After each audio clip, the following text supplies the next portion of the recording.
और मैं खुशनसीब हूं कि आप लोगों के बीच में फिर से प्रभु का संदेश रखने के लिए प्रभु ने मौका दिया। और हम धन्य हैं कि प्रभु हम सबों को वचन रूपी मानना वो हमें दे रहे हैं और वचन से हम हर रोज कुछ ना कुछ सीख रहे हैं। इसीलिए मैं प्रभु को धन्यवाद देना चाहूंगा। आइए मेरे साथ खोलिएगा कुरिन्थियों के नाम पौलुस प्रेरित का दूसरी पत्री, उसका 4था अध्याय, उसका 16 से 18। दूसरा कुरिन्थियों 4 अध्याय, उसका 16 से 18 तक। कोई पढ़ने के लिए सहायता करें। इसलिए हम हियाव नहीं छोड़ते, यद्यपि हमारा बाहरी मनुष्यत्व नष्ट होता जाता है, तो भी हमारा भीतरी मनुष्यत्व दिन प्रतिदिन नया होता जाता है, क्योंकि हमारा पल भर का हल्का सा क्लेश हमारे लिए बहुत ही महत्वपूर्ण और अनंत महिमा उत्पन्न करता जाता है। और हम तो देखी हुई वस्तुओं को नहीं, परंतु अनदेखी वस्तुओं को देखते रहते हैं, क्योंकि देखी हुई वस्तुएं थोड़े ही दिन की है, परंतु अनदेखी वस्तुएं सदा बनी रहती है। Praise the Lord. यहाँ लिखा गया है, इसलिए हम हियाव नहीं छोड़ते, यद्यपि हमारी बाहरी मनुष्यत्व नष्ट होता जाता है। यद्यपि हमारी बाहरी मनुष्यत्व नष्ट होता जाता है, तो भी हमारा भीतरी मनुष्यत्व दिन प्रतिदिन नया होता जाता है। क्या पौलुस ये लिखते हैं कि क्रिश्चियन जीवन एक बाहर का दिखने वाला जीवन है, एक अंदरूनी भी है। हम तो बाहर तो बहुत भले चंगे दिखाई दे रहे हैं, लेकिन अंदर से कैसा है वो सबसे बड़ी बात है। बाहर तो बहुत बढ़िया है, अच्छा खाते हैं, अच्छा गाते हैं, अच्छा पहनते हैं, अच्छे मकान में है, अपना गाड़ी भी अच्छा है, सब अच्छा है, लेकिन अंदर कैसे है वो सबसे बड़ी बात है। पौलुस यहाँ कहते हैं हम हियाव नहीं छोड़ते। क्यों नहीं छोड़ते? यद्यपि हमारे बाहरी मनुष्यत्व नष्ट होता जाता है। दिन ब दिन आप शारीरिक रूप से कमजोर होते जा रहे हैं। दिन ब दिन आपके शारीरिक जीवन में आप बहुत दुर्बल, सताव आता है, बीमारी भी आती है। ये सब होने के कारण आपके जीवन में आपकी बाहरी मनुष्यत्व जो है वो नष्ट होता जाता है, तभी हमारे भीतरी मनुष्य दिन प्रतिदिन नया होता जाता है। क्या होता जाता है? नया। क्योंकि मसीह जीवन में परिवर्तन एक प्रोसेस है, एक बार नहीं होता। बार बार हमें परिवर्तन होना पड़ता है, बार बार बदलना पड़ता है। ये वन टाइम इवेंट नहीं है, ये लाइफ टाइम प्रोसेस है। ये वन टाइम इवेंट नहीं है, ये लाइफ टाइम प्रोसेस है। इसलिए आप और मेरे जीवन में सदैव एक परिवर्तन होता जा रहा है।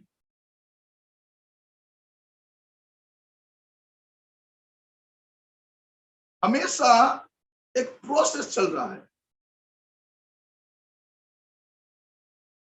मैं आप लोगों से बोलना चाहता हूं, हमारे जीवन में प्रभु ये चाहते हैं कि आप और मैं बाहर तो ठीक ठाक हैं, लेकिन हमारे अंदरूनी जीवन में क्या होना चाहिए? एक परिवर्तन होना चाहिए। और वो हो रहा है कि नहीं आपको मालूम है। कभी हमारे जीवन में कोई बीमारी आ जाती है, कोई तकलीफ होता है, कोई सताव आ जाती है, तो इस स्थिति में हम क्या करते हैं? टूट जाते हैं। लेकिन पौलुस क्या कहता है कि हमारे बाहर जो दिखता है वो नष्ट होता है। ये शरीर क्यों दिया गया है? ये मिट्टी का शरीर है, ये मिट्टी में मिलेगा। हम बोलते हैं ना, तेरे को मिट्टी में मिला दूंगा। अरे मेरे को मिट्टी में मिलाएगा, तू कहाँ जाएगा? मेरे पीछे तू भी आएगा। मिट्टी में मिलाने की जरूरत है, खुद ब खुद इंसान मिट्टी में मिल जाता है। तो ये मिट्टी का शरीर है, मिट्टी में मिल जाएगा। बस जान है तो जान है। अभी संसार को क्या बोलते हैं, हाँ ये करेंगे, कुछ नहीं, सब छूट जाएगा। मैंने पिछले दिनों बहुत सारे लोगों को देखा जो अमीर लोग हैं, वो गुजर गए। उनको देखने के बाद मैं सोचा ये सब करके क्या करेंगे। गाड़ी भी छूट गया, बैंक बैलेंस भी छूट गया, वो सोना भी छूट गया, वो जमीन भी छूट गया, वो सब छूट गया। जिंदगी भर उसके पीछे दौड़ते हैं, दौड़ते ही रहते हैं। मैं हमेशा बोलता हूं, हम जो उस सेवा में हैं, ये हमारे जीवन है, जीविका नहीं। सेवा क्या है? ये जीवन है, हमारे जीविका नहीं। ये सेवा करके हम जीते नहीं, हमारे प्रभु जो जिलाने वाला वो संभालते हैं। तो ये बचने का जरिया नहीं है। अगर हम कल प्रचार भी नहीं करेंगे तब भी हमारे प्रभु हमारे देखभाल करेंगे, लेकिन अगर प्रचार नहीं करेंगे तो हम शापित हो जाएंगे। बस उसके लिए हम दिन भर रात भर जब भी मौका मिलता है प्रचार करते रहते। कभी कभार मैं नहीं आ पाता, इसका मतलब यह नहीं कि मैं घर में बैठा हूं।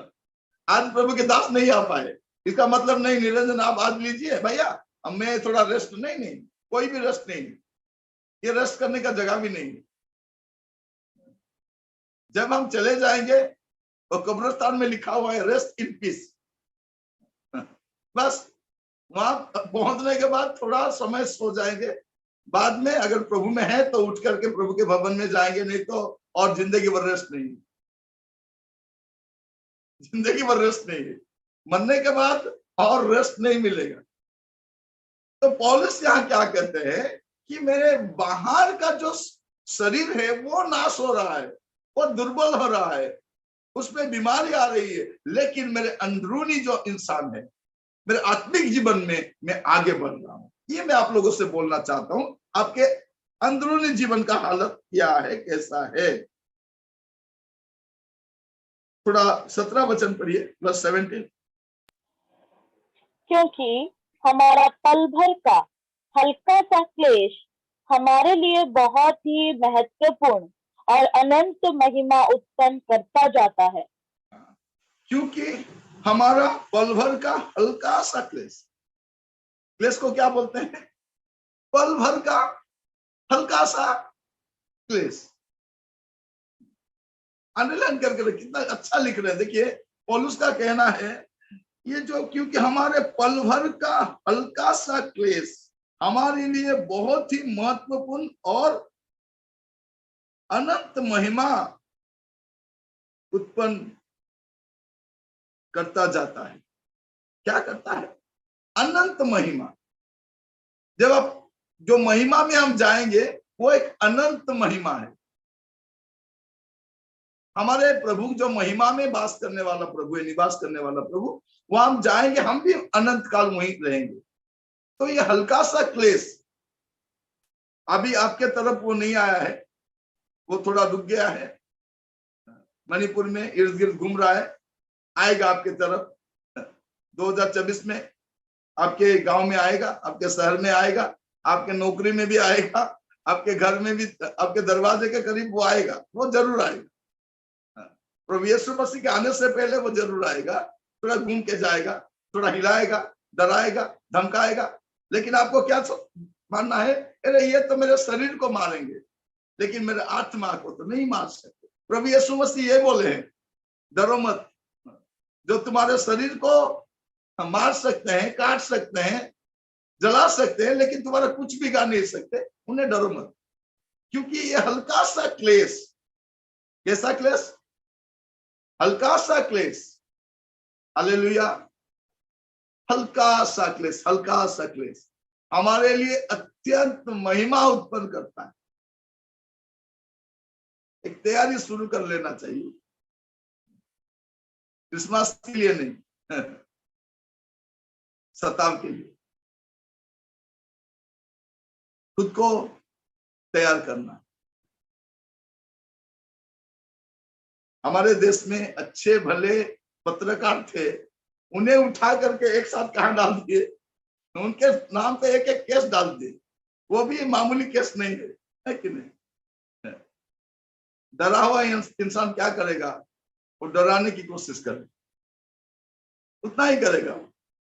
लेकिन ये लोग डटे हुए हैं, और बाद में क्या करेंगे? जितने पासवान लोग हैं सबको उठा करके जेल में डाल देंगे।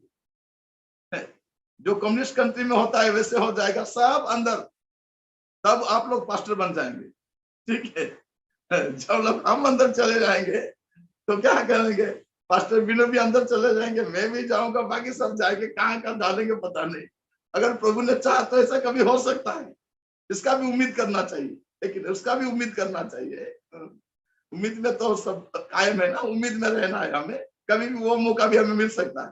तो मैं आप लोगों से बोलना चाहूंगा, जब ये सब आएगा तो क्या करना है?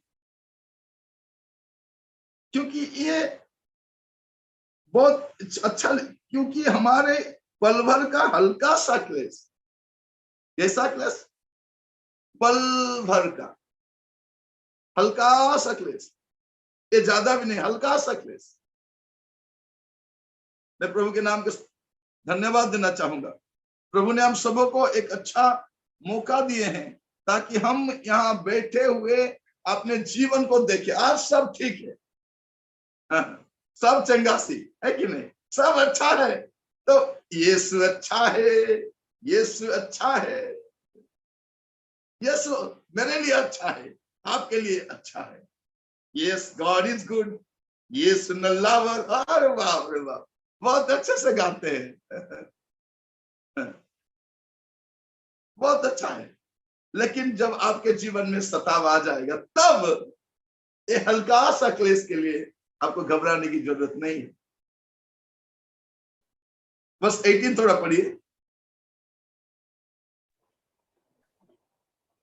और हम तो देखी हुई वस्तुओं को नहीं, परंतु अनदेखी वस्तुओं को देखते रहते हैं, क्योंकि देखी हुई वस्तुएं थोड़े ही दिन की है, परंतु अनदेखी वस्तुएं सदा बनी रहती।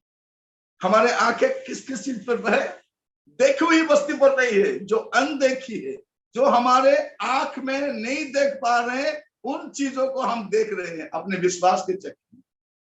जो आंखें प्रभु दिए हैं, ये देखने वाले चीजों के लिए नहीं, जो नहीं दिखता है उससे विश्वासी दिखता है। विश्वासी किस चीजों को देखता है? जो दिखता है उसको नहीं देखता है, वो जो नहीं दिखता है उससे वो देखता है, उससे विश्वासी बोलते हैं। हम गाते हैं ना, हम विश्वासियों के लिए एक आशा है, रहेंगे मसीह संग हमेशा हमेशा के लिए। देखा है उस जगह नहीं, अपने विश्वास के दृष्टि से देख रहे हैं, हम विश्वास से बात कर रहे हैं, विश्वास से जी रहे हैं। विश्वास ही अभी तक ले आया है। अभी तक जो आए हैं ये बस विश्वास के कारण आए हैं। हर रोज जो जी रहे हैं, हमारे परिवार, हमारे मिनिस्ट्री, हमारे बिजनेस, हमारे सब कुछ एक ऐसा बदलता है विश्वास। कि हमारे प्रभु कैसा है? विश्वास योग्य मेरे प्रभु कैसा है? मेरे प्रभु विश्वास योग्य है। मैं तेरी स्तुति करूंगा, मैं तेरी स्तुति, क्योंकि तू विश्वास योग्य है। प्रभु आप भरोसा के योग्य हो, ऐसे एक प्रभु है। इसलिए जो दिखता है उसमें मन नहीं लगाना है, जो नहीं दिखता है उसे देखने के लिए जीना है। देखेंगे देखेंगे, हमें भगाएंगे, कहां भगाएंगे? नीले आसमान के पार तो जाएंगे, देखेगा सारा जहां। यहां होता रहेगा कुटाई, वहां होगा। जब देश दुनिया में सताव बढ़ता जाएगा, विश्वासी ऊपर आराम से, बस उसके लिए तैयारी में रहना है। उसके लिए ये बाकी मंत्री जंत्री को पता नहीं है, ये सोचते हम हैं मेड इन, क्या करेंगे? उस इंसान भी बहुत घमंड किया, घास खाने के लिए गया। उस समय हैंगिंग गार्डन था, तभी बहुत बड़ा हैंगिंग गार्डन था वहां पर। वो राजा बनाया था अपने लिए, बहुत कुछ बनाया था, वो भी बोल रहा था, बहुत घमंड की बात बोल रहा था, लेकिन प्रभु ने उसको घास चरने के लिए भेज दिया। जब प्रभु अपने आपे पर आ जाएंगे तो सब सीधा हो जाएंगे, लेकिन प्रभु खामोश है। वो सबको एक बराबर मौका दे रहे हैं, क्योंकि वो सबका प्रभु है, सबका प्रभु है। वो सबको रचा है, सबको बनाया है, तो सबको एक एक मौका दे रहे हैं। अभी देखिए इलेक्शन आएगा, जितने भी बड़े बड़े मंत्री प्रभु के दास लोगों के पास आएंगे, हम क्या करेंगे? हम प्रार्थना करते हैं, प्रभु आपको आशीष देंगे, आपको जिताएंगे। नहीं, बोलो सुधर जाओ, नहीं तो जाओगे। अगर मेरे पास कोई आएगा, चंदा बंदा तो नहीं लूंगा, सीधे बात करूंगा। मैं बहुत मंत्री लोगों के साथ मीटिंग में बैठा हूं, वो खुद को कोसते होंगे, इसके साथ हम क्यों बैठे हैं? वो अच्छा था, हमें बुके दिया, हमें बहुत अभिवादन किया, हमारे साथ सेल्फी लिया। सेल्फी नहीं, आते नहीं। हमारे उड़ीसा में भी ऐसे 2-3 मंत्री है, जहां मैं जाता हूं, वहां नहीं आते, वो आते नहीं। पहले से पूछ लेते हैं कौन है स्पीकर, वो बोलेंगे निरंजन तुर्के, वो पैसे भेज देते हैं, आते नहीं। उनके चेले चमचे आते हैं, वे नहीं आते। बहुत दिन हो गया, वो आते नहीं। मैं सोचता हूँ ये लोग क्यों नहीं आते? क्योंकि जब गिद्दड़ का मौत आता है तो शहर की तरफ जाता है, वैसे ही जिसका सामत आती है वो मेरे तरफ आता है। क्योंकि मैं किसी का खाता नहीं, खाता तो प्रभु का हूँ। वहां एक मेरा खाता है, वहां से मैं खाता हूँ। उस खाते से प्रभु मेरे को भेजते हैं, इसलिए मैं डरता नहीं हूँ, सीधा बोलता हूँ। क्या करेंगे? अभी तो 50 साल हो गया, और ज्यादा से ज्यादा कितना दिन रहेंगे? रहेंगे, जब तक प्रभु चाहेंगे तब तक रहेंगे, लेकिन बोलेंगे जरूर। तो मैं बोलना चाहता हूं, प्रभु ने आपको भी मौका दिया है, मेरे को भी एक मौका दिया है। क्या करना है हमें? डरना नहीं, डरना नहीं। क्योंकि ये थोड़ा समय का, ये लघु क्लेश, ये थोड़ा समय का क्लेश आपके जीवन का जो आनंद है उसको खत्म नहीं ना करने पाए। क्योंकि बाकी लोग जो देखे हुए चीजें हैं उनके लिए तरसते हैं। देखिए मणिपुर में सब खत्म हो गया, लेकिन लोग निराश नहीं है। घर नहीं है, लेकिन वो घर भी देखे हैं वे लोग, अपने विश्वास के चक्षु में वो घर भी वो देखे हैं। उनका सब छूट गया, अपने गुजर गए, लेकिन उन्हें देखेंगे एक विश्वास है। उनका इज्जत लोगों ने लूट लिया, लेकिन वे पवित्र हैं, क्योंकि वे जाकर के गलत काम नहीं किए। वे लोग जाके गलत काम नहीं किए, उनके साथ गलत बर्ताव किया गया है। वो तो शुद्ध है, वो तो पवित्र है, प्रभु के लिए सताए गए हैं, प्रभु के लिए मारे गए हैं, प्रभु के लिए मर गए हैं। वे लोग का गुनाह कुछ नहीं है। विश्वास में बने रहिएगा।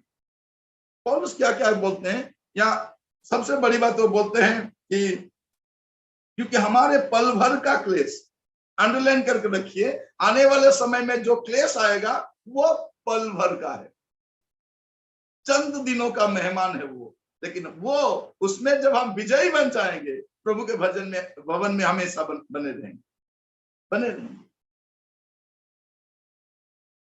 प्रभु आप सबको आशीष दे। थोड़ा मेरे साथ खोलिएगा, अगर पौलुस के बारे में हम थोड़ा देखेंगे तो पता चलेगा। दूसरा कुरिन्थियों 11 अध्याय, दूसरा कुरिन्थियों 11 अध्याय, उसका 23 से 27 तक। क्या वे ही मसीह के सेवक है? मैं पागल के समान कहता हूँ, मैं उनसे बढ़कर हूँ। अधिक परिश्रम करने में, बार बार कैद होने में, कोड़े खाने में, बार बार मृत्यु के जोखिमों में। 5 बार मैंने यहूदियों के हाथ से 39 कोड़े खाए। 3 बार मैंने बेंतें खाई। 1 बार मुझ पर पथराव किया गया। 3 बार जहाज जिन पर मैं चढ़ा था टूट गए। 1 रात दिन मैंने समुद्र में काटा। मैं बार बार यात्राओं में, नदियों के जोखिमों में, डाकुओं के जोखिमों में, अपने जाति वालों से जोखिमों में, अन्य जातियों से जोखिमों में, नगरों के जोखिमों में, जंगल के जोखिमों में, समुद्र के जोखिमों में, झूठे भाइयों के बीच जोखिमों में रहा। परिश्रम और कष्ट में, बार बार जागते रहने में, भूख प्यास में, बार बार उपवास करने में, जाड़े में उघाड़े रहने में। पौलुस क्या बोलते हैं इसको? पल भर का हल्का सा क्लेश। ये क्या है? पल भर का हल्का सा, इतना कुछ हो गया तो क्या बोलते हैं? ये मेरे लिए पल भर का क्लेश है। फिर से एक बार धीरे धीरे पढ़िएगा, आप लोग पढ़ते जाइए, थोड़ा अंडरलाइन करके जाइए। इतना बड़ा क्लेश होने के कारण भी पौलुस बोलता है ये पल भर का हल्का सा क्लेश। पढ़िएगा थोड़ा फिर से। क्या वे ही मसीह के सेवक हैं? मैं पागल के समान कहता हूँ, मैं उनसे बढ़कर हूँ। अधिक परिश्रम करने में, बार बार कैद होने में, कोड़े खाने में, बार बार मृत्यु के जोखिमों में। 5 बार मैंने यहूदियों के हाथ से 39 कोड़े खाए। 3 बार मैंने बेंतें खाई। 1 बार मुझ पर पथराव किया गया। 3 बार जहाज जिन पर मैं चढ़ा था टूट गए। एक रात दिन मैंने समुद्र में काटा। मैं बार बार यात्राओं में, नदियों के जोखिमों में, डाकुओं के जोखिमों में, अपने जाति वालों से जोखिमों में, अन्य जातियों से जोखिमों में, नगरों के जोखिमों में, जंगल के जोखिमों में, समुद्र के जोखिमों में, झूठे भाइयों के बीच जोखिमों में रहा।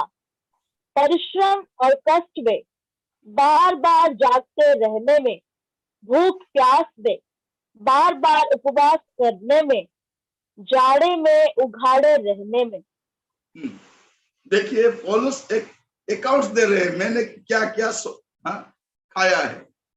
हमें थोड़ा तकलीफ आने से, प्रभु 1 महीना प्रभु टाइट नहीं दिया, आपने क्या कर लिया? नहीं, हमें एक गलत टीचिंग मिल रहा है कि टाइट देने से कुछ नहीं, गलत काम नहीं होगा। हमें टाइट देने में नहीं, हमें खुद को बांध करके मारेंगे, एक दिन आएगा, एक समय आएगा। पौलुस क्या बोलते हैं यहाँ पर? ये सब हो गया। अब धीरे से बाद में घर में बैठकर धीरे धीरे पढ़िए, थोड़ा उस पौलुस जिस तकलीफ कर देकर गया उसको थोड़ा महसूस कीजिए, कैसा हुआ होगा। उसको बोलते हैं थोड़ा सा हल्का सा क्लेश। हमें चर्च में आकर के चिल्ला चिल्ला कर गाना गाने में बहुत मजा लगता है, लेकिन जब हमारे जीवन में तकलीफ आता है, वो गाना गाना कहाँ चला जाता है पता भी नहीं, वो आराधना भी कहाँ चला जाता है, मुंह भी सूख जाता है। मैं आप लोगों से बोलना चाहता हूँ, पौलुस हमें सिखाते हैं कि प्रभु चाहते हैं कि हमारे शरीर तो नाश हो जाएगा, लेकिन हमारे आत्मिक जीवन में हम आगे बढ़ रहे हैं। एक छोटा सा लघु क्लेश है, ये ज्यादा दिन के लिए नहीं है। इसलिए जो दिखता है उसके नजर में नहीं रख करके जो नहीं दिखता है उसके बारे में हमें सोचना है।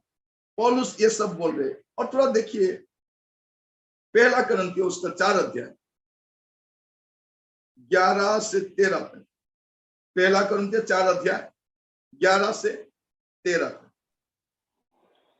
हम इस घड़ी तक भूखे प्यासे और नंगे हैं, और घुसे खाते हैं, और मारे मारे फिरते हैं, और अपने ही हाथों से काम करके परिश्रम करते हैं। लोग हमें बुरा कहते हैं, हम आशीष देते हैं। वे सताते हैं, हम सहते हैं। वे बदनाम करते हैं, हम विनती करते हैं। हम आज तक जगत का कूड़ा और सब वस्तुओं की खुरचन के समान ठहरे हैं। पौलुस क्या बोलते हैं? भूखे प्यासे नंगे हैं, हम भूखे प्यासे हैं। हमें अगर कोई खाना देने के लिए थोड़ा भी देरी करेगा उसको खा लाएंगे, नहीं? हमें खाना सही समय में मिलना है, हमें निंदा भी नहीं चाहिए, हमें प्यासे में भी नहीं रह सकते। वो भूखे प्यासे खतरे में रहे, काम किए, परिश्रम किए। लोगों ने उनके बारे में बुरा कहा, फिर भी वे लोग आशीष देते रहे। वे लोग उन्हें सताते गए, वे लोग उनको आशीष देते रहे, वे लोग उनको बदनाम करते गए, लेकिन ये लोग विनती करते गए। बाद में क्या बोला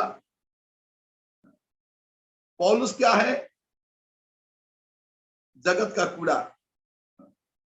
देखिए, पौलुस जिन्हें प्रभु यीशु मसीह ने दर्शन दिया, प्रभु यीशु मसीह ने चुना, ऐसे इंसान को क्या बोलते हैं?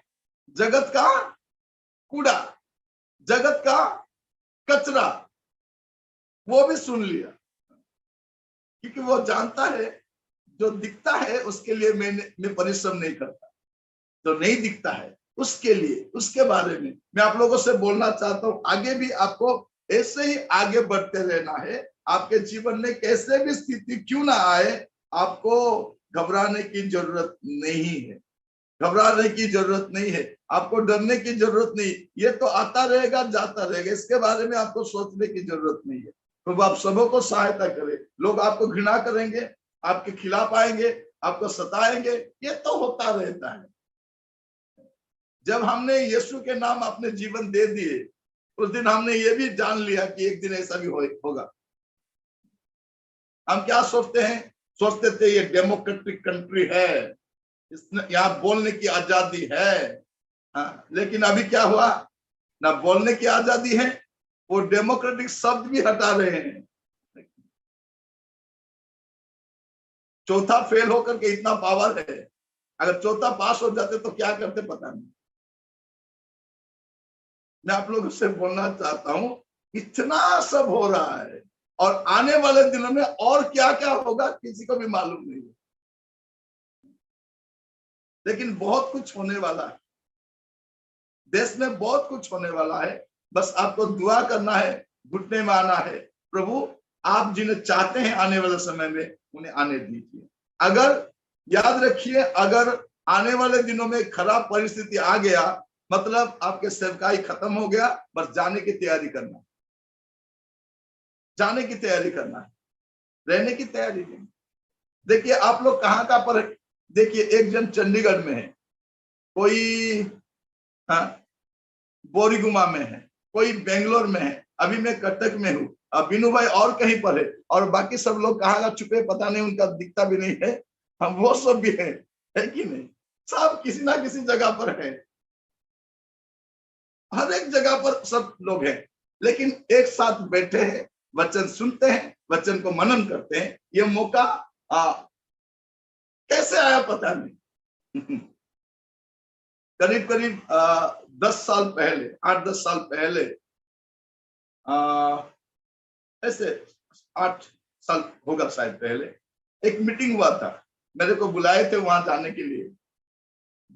दुनिया भर के कुछ चुने हुए 7-8 लोग आए थे, और भारत से हम 3 लोग गए थे। वहां दिल्ली में एक मीटिंग हुआ। वहां पर वे लोग इसलिए आए थे कि इंडिया में ऑनलाइन मिनिस्ट्री शुरू करना चाहिए, ऑनलाइन चर्च होना चाहिए। हम लोग हंस दिए, हम लोग बोले देखिए हमारे देश में ये नहीं चलेगा, ऑनलाइन लोग पसंद नहीं करेंगे, लोग खुद जाएंगे, बैठेंगे, गाना गाएंगे, ताली पीटेंगे, हाँ, और वो पैसा दे करके सबको मिल करके, ऑनलाइन किसी को नहीं होगा। पता नहीं वे लोग क्यों आए थे। शायद प्रभु पहले से बोले थे कि आने वाले समय में एक समय आएगा देश में ऑनलाइन मिनिस्ट्री चलेगा। जब मैं घर में बैठा, अभी कुछ दिन पहले, मैं सोच रहा था वे लोग कितने प्रभु में लगे हुए लोग होंगे कि प्रभु ने उनको इतने एडवांस बोल दिया 10 साल पहले कुछ होने को जा रहा है। हम बोले इसके लिए बुलाए थे, और मीटिंग भी ज्यादा समय का नहीं था, ऐसे 20-25 मिनट का मीटिंग था। उसके लिए आने जाने का फ्लाइट टिकट कर दिए थे, रहने की वो अच्छा होटल किए थे, बस इतना बातचीत करने के लिए कि आपको ऑनलाइन मिनिस्ट्री इंडिया में शुरू करना है। हम हंस दिए। बेंगलोर से कुछ भाई लोग आए थे, बहुत इंटेलेक्चुअल लोग हैं, बोले नहीं ये सब हमारे देश में इतना संभव नहीं है, हम तो उड़ीसा से गए थे। लेकिन अभी देखिए ऑनलाइन चल रहा है, क्योंकि प्रभु चाहते कैसे भी हो, प्रभु जो बोलना चाहते हैं उन लोगों के पास पहुंचना चाहिए, पहुंचना चाहिए। अभी हमें लोगों को गुमराह नहीं करना है, जो बोलना है बोलना है, सीना ठोक के बोलना है, सही रीति से बोलना है। किसी को दुखता है, किसी को क्या होता है वो बड़ी बात नहीं है, दुखेगा। किसको दुखेगा? जो जिंदा है उसको, बाकी सबको दुखेगा नहीं, बाकी सबको अच्छा लगेगा, क्या बोल रहा है पता नहीं, लेकिन जो जिंदा हुए हैं, जिंदा लोग हैं, उनको तकलीफ होना भी चाहिए। पौलुस क्या बोलते हैं कि हमारे जीवन में ये जो छोटे छोटे सताव शरीर में जो आता है, बीमारी आता है, भूखा रहना पड़ता है, तकलीफ आता है, ये सब बात, इसलिए मैं भजन संहिता में बोला कंगाल लोगों का शुद्धि लेना है। हमारे पास है, औरों के पास नहीं, हमारे पास भी ज्यादा नहीं है, जितना है उतना, बस जितना है। मैं बहुत साल पहले थोड़ा नाश्ता करने के लिए बाहर गया, तभी मैं बरहमपुर में था, मेरे पास उतना पैसा भी नहीं था। मैंने 4 इडली बोला, मेरे को 4 इडली सांभर इडली दो। तभी एक इंसान मेरे को देख रहा था, वो खड़ा था। मैंने पूछा, नाश्ता करने आए हो? वो मेरे को बोला, 2 दिन से मैं नहीं खाया हूं, मैं 2 दिन से कुछ भी नहीं खाया। मैं वो पूछ रहा हूं, नाश्ता करने आए हो? उसके बाद मैं उस होटल वाले को बोला, मेरे प्लेट में 2 इडली दीजिए, उसके प्लेट में 2 इडली दीजिए। हमने बोला थोड़ा ज्यादा सांभर डाल के दीजिए, क्योंकि मेरा इडली खत्म हो गया, अभी सांभर से पेट भरना पड़ेगा। तो मैं बोला नहीं, थोड़ा ज्यादा सांभर दीजिए। वो बोला, अरे 2 इडली की नहीं, इतना सांभर क्यों? नहीं नहीं, मेरे को सांभर थोड़ा अच्छा लगता है, सांभर अच्छा नहीं लगता है, पेट थोड़ा बड़ा है, 2 इडली से नहीं पूरा होगा। तो मैं बोलना चाहता हूँ, उस दिन 2 इडली खा के आया वो इंसान। मैं नाश्ता करने के लिए गया था, लेकिन वो इंसान 2 दिन से नहीं खाया। मैं इसलिए बोल रहा हूं कि आपने भी सुना होगा, आपके घर में इतने अच्छे पकवान बने होंगे, अच्छे से खाए होंगे, जो आपके घर में काम करती है, उसको आप पूछेंगे, रात क्या खाया? रात थोड़ा था, बच्चे खा लिए, मैं भी थोड़ा खा लिया। नहीं, मैं बोलना चाहता हूं, आने वाले समय में ये हमसे नहीं होना चाहिए, ये गुनाह हमसे नहीं होना चाहिए। यहाँ क्या लिखा गया है? पौलुस के जीवन में ये सब तकलीफें हैं, लेकिन वो प्रभु में डटा हुआ है। तकलीफ तो है, सताव तो है, वो जो अकाउंट्स दे रहे हैं मेरे जीवन में, ये हुआ, वो हुआ, वो हुआ, ये हुआ, ये सब देखने के बाद आपको कैसा लगता है? इतने तकलीफ के बाद भी पौलुस क्या बोलते हैं, देखिए मेरे साथ थोड़ा खोलिए, रोमियो की पत्री उसका 8 अध्याय 35 से 39 तक। Romans chapter 8 verse 35 to 39।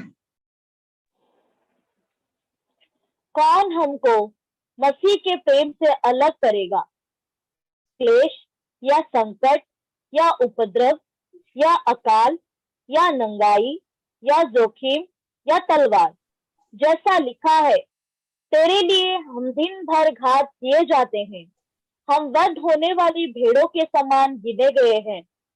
परंतु इन सब बातों में हम उसके द्वारा जिसने हमसे प्रेम किया है जयवंत से भी बढ़कर है, क्योंकि मैं निश्चय जानता हूं कि ना मृत्यु, ना जीवन, ना स्वर्गदूत, ना प्रधानताएं, ना वर्तमान, ना भविष्य, ना सामर्थ, ना ऊंचाई, ना गहराई और ना कोई और सृष्टि हमें परमेश्वर के प्रेम से जो हमारे प्रभु मसीह यीशु में है अलग कर सकेगी। पौलुस क्या बोलते हैं? क्या बोलते हैं? परमेश्वर के प्रेम से जो हमारे प्रभु मसीह यीशु में है अलग नहीं कर सकता। क्या कर सकता है? अलग नहीं कर सकता। इतना है प्रभु यीशु मसीह का प्रेम। पौलुस ये जानता है कि मेरे जीवन में कैसे भी हालत क्यों ना आए, आने वाले दिनों में आप लोगों से बोलना चाहता हूं, आने वाले दिनों में आपके जीवन में कैसे भी स्थिति क्यों ना आए, आपको क्या करना है? प्रभु मसीह के प्रेम में बने रहना है। प्रभु मसीह के प्रेम में बने रहे। कोई बीमारी भी आ सकता है, अपने प्रियजनों को हम खो भी सकते हैं, नौकरी भी जा सकता है, कोई बुरे खबर भी आ सकता है, इधर उधर से कुछ भी गलत न्यूज आ सकता है, देश में भी कुछ घटित हो सकता है, आपके कलीसिया में हो सकता है, आपके इर्द गिर्द आपको डराने के लिए भी बहुत कुछ हो सकता है, लेकिन प्रभु यीशु मसीह का प्रेम, उसमें आपको बने रहना। पौलुस कहते हैं क्या, ये थोड़ा समय का क्लेश, ये छोटा सा क्लेश इस शरीर में जो आता है हमारे जीवन में क्या करता है, वो अनंत जीवन को उत्पन्न करता है। पौलुस का कहना है उनके जीवन में बहुत सारे तकलीफें आए, लेकिन पौलुस उसको बहुत हल्का महसूस करता है। मैं आप लोगों से फिर से बोलना चाहता हूं, आपके जीवन में कभी कभार तकलीफें आती हैं और क्या करते हैं, उसको बहुत बढ़ा चढ़ा के बोलते हैं, ऐसा हो गया, वैसा हो गया, ऐसा हो गया। ऐसा नहीं, ऐसा हो गया, छोटा सा, बहुत बड़ा नहीं। प्रभु मसीह का प्रेम के समीप ये कौन सा बड़ा है? यीशु मसीह ने जो क्रूस पर मेरे लिए जो किया है, क्या है? आज मेरा एक हिंदी गाना रिलीज हुआ है, वहां मैंने ये लिखा है, यीशु को पाकर मैंने जाना है जीवन का मतलब क्या है। सचमुच में जीवन का मतलब क्या है, यीशु को पाने के बाद पता चला। हमने अब तय किया है, सब खो करके भी यीशु को पाएंगे और उसको कभी खोने की चांसेस भी नहीं लेंगे। जो कुछ हो जाएगी, आज है अच्छे में है, लेकिन कल क्या होगा पता नहीं। लेकिन आपको आज मैं बोलना चाहता हूं, पौलुस की तरह आपके बाह्य पुरुष शायद धीरे धीरे दुर्बल हो जाए तकलीफ के कारण, बीमारी के कारण, लेकिन आपके अंदरूनी इंसान जो मनुष्य है वो दिन ब दिन क्या होना चाहिए, बलिष्ठ होना चाहिए, बलवान होना चाहिए। प्रभु आप सबको सहायता करे ताकि आप आने वाले दिनों में प्रभु में आनंद से रह सके।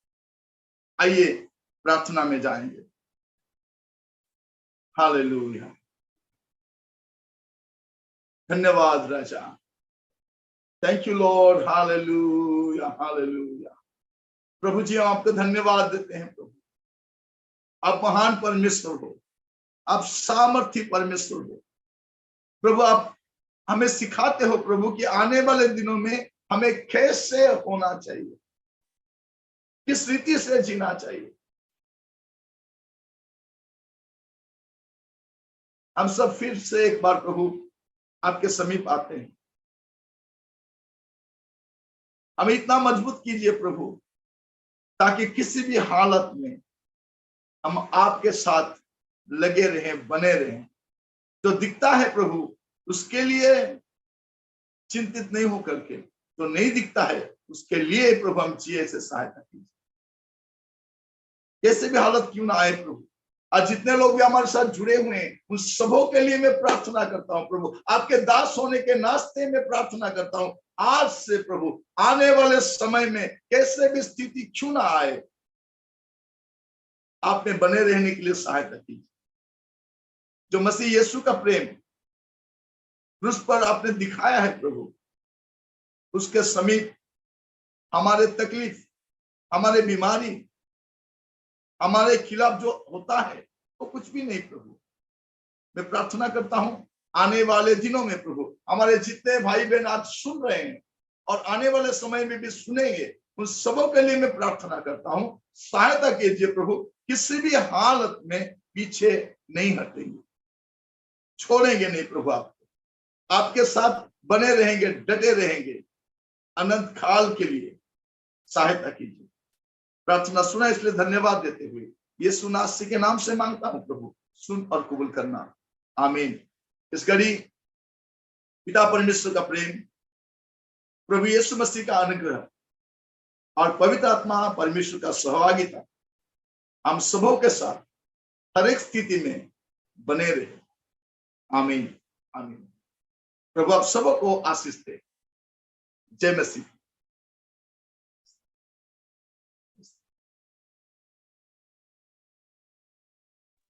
Praise the Lord.